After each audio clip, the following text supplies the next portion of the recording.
Home sales are off to its worst start in at least 30 years. And I say that with confidence because last year and in 2023, we were at 30-year lows for home transactions throughout the United States. This year, we are almost 10% below last year. So not many people are putting properties under contract. There are a little bit more listings than there used to be, but there aren't many buyers out there as home prices and mortgage rates are keeping many people on the sidelines. That being said, the median sales price is up nearly 6% year over year, and it doesn't show any signs of budging, right? The lock in effect is in full swing.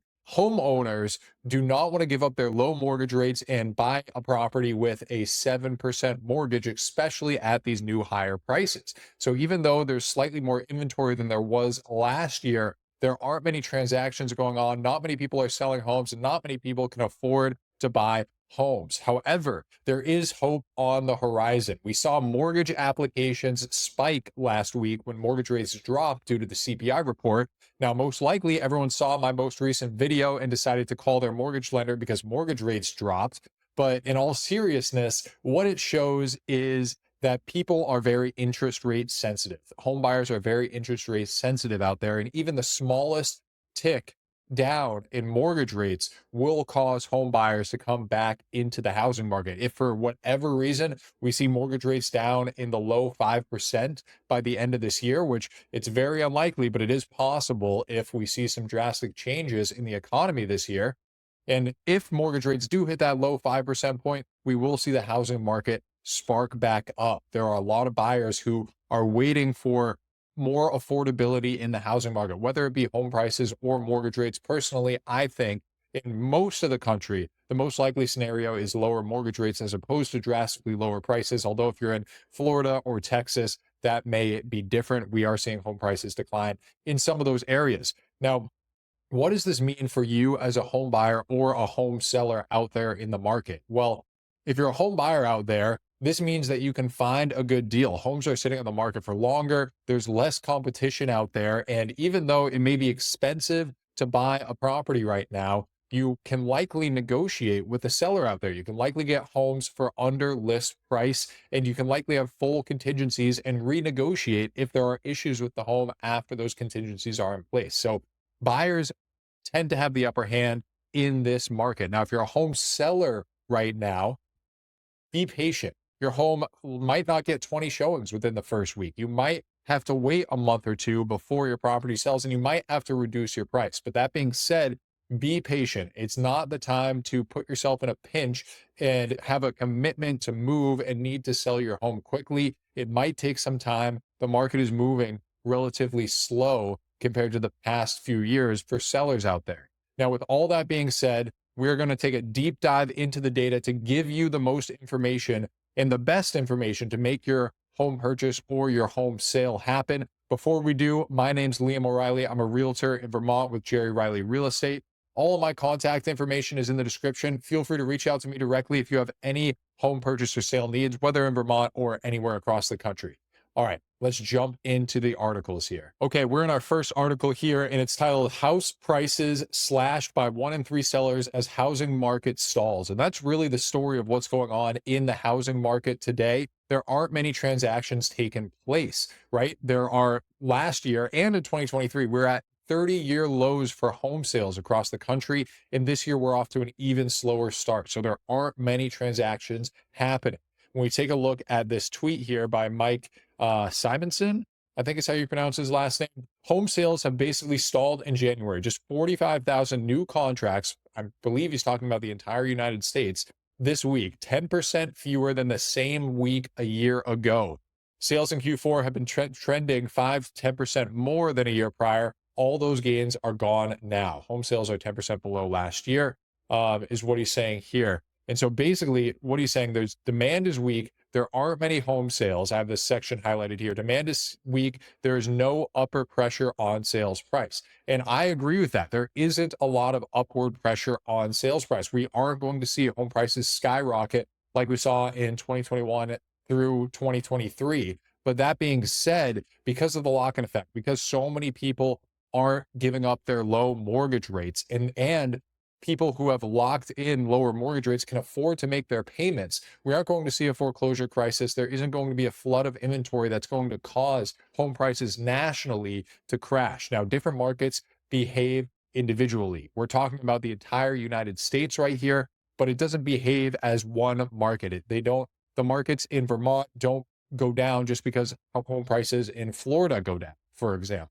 And that's what we're seeing. We are seeing some markets across the country, like Florida, see downward pressure on home prices. So there's certainly no upward pressure, and there is a little bit of downward pressure really throughout the entire United States, but it doesn't mean that we are going to see home prices crash moving throughout 2025. Now, we take a look further down this article here. A Redfin report found that last month, pending home sales dropped by 4.5% compared to November, the largest drop since October of 2022. Roughly 40,000 home purchases were called off, which is the highest December percentage on record. Pending home sales in December compared to November was the most significant drop that we had seen since 2022, and the amount of cancellations are the highest number on record, right? So really what this shows is that the housing market is slowing in general. Buyers are getting scared and backing out of deals, and there aren't many buyers out there, which is why there are less pending sales. Now, when we take a look at the Redfin, the newest weekly market update out of Redfin, we see here mortgage rates are falling after the latest CPI report, which is what we talked about, and mortgage purchase applications. This is what I'm talking about with the silver lining in the housing market, where it shows how interest rate sensitive the overall market is. Mortgage purchase applications jumped this week to their highest level in nearly a year, signaling that pending home sales may improve in the weeks to come. So basically what mortgage applications are, those are people who are applying for mortgages, which is why I made a video about mortgage rates dropping last week. And that's what I joked about at the beginning of this video, is that people are paying attention to these mortgage rates. And when mortgage rates come down, they didn't come down much. They dropped from about 6.85% for the best mortgage you could get down to, I think, 6.75%. So just a small drop. And they dropped even further this week. When we take a look at Eastrise, they're at 6.625 today. The 10-year Treasury dropped slightly today as well after Trump's inauguration yesterday. So we are seeing downward pressure on mortgage rates, and the further down mortgage rates go, the more home buyers will jump into the housing market, which would increase pending sales. And, there is no upward pressure on home prices right now, but if mortgage rates drop significantly, again, it's unlikely that they're going to get to a point that's going to reinvigorate the housing market. But I think somewhere in that low 5% range will cause everything to spark back up. Now, not to the levels that we saw in 2020 and 2021, but it will be significantly busier out there. There will be more transactions taking place if we see mortgage rates down in the low fives. So let's take a look at what's going on in the overall housing market and take a look at some of these graphs here. Median sales price we see here at 379,000, up 5.8%, almost 6% year over year. Now we're below the peak here that we saw in the summer of 2024, but that's pretty typical. We take a look at 2023, spiked, and then 2022. So the beginning of 2023 was below the peak of 2022. The beginning of 2024 was below the peak of 2023. So the beginning of 2025 is below the peak of 2024. That's not anything unusual. This is the slowest time of year in the housing market. But that being said, even though it's the slowest time of year in the housing market, we see here pending sales. This is down year over year. So this is compared to this time last year. Pending sales are down 8.4% to 49,000 pending transactions across the country. When we take a look at 2022, when the market was pretty hot, there were about 75,000 pending transactions. And you can see that the line that this is trending, it's trending down. It's not trending up. Now, it will spike up as the weather gets warmer and the housing market starts to heat up. But I don't know. It'll be interesting to see if we hit these 2024 numbers. Like I said, 2024 and 2023, you can see they were very low. There were very few pending sales throughout both of those years. It was the lowest year. There were the fewest amount of transactions in nearly 30 years. So 2025 is shaping up to be even slower than that, fewer transactions if we continue on this trend. And again, this is really pushed by the high home buyer payments, which is a combination of where mortgage rates are and where the median sales price is. We see the average home buyer payment is about $2,500, almost $2,600 per month at a 6.93% mortgage rate. So significantly higher than it was this time last year. The blue line is 2024. We're still below the peak of about 2750, but still 25, almost $2,600 a month to live in the average house in the United States. Most people in America can't afford that. It's very tough not only to come up with a down payment, but then to be able to afford the $2,600 a month, plus all the repairs throughout the house. It's tough for home buyers to get into the housing market right now. Now, we're going to take a look at a few stats here. We see new listings are actually down year over year, minus 3.6%. But that being said, active listings are higher, right? We saw transactions start to spike in December, up between 5 and 10% year over year in December. Now, as we're into January, we're seeing things slow down. We're seeing active listings start to come off the market. And this is a combination of things. Yes, this is homes that are going under contract and becoming pending sales, but it's also homes that are coming off the market and haven't sold. We are seeing more of that out in the market. I know we're seeing that here in Vermont, which is still a relatively hot market. Again, it's not crazy like it was, but it's not super slow like some of the reports coming out of Florida and Texas are. And and here in Vermont, we do still have plenty of sales that don't sell or haven't sold. They're expired listings in the market that I'm in.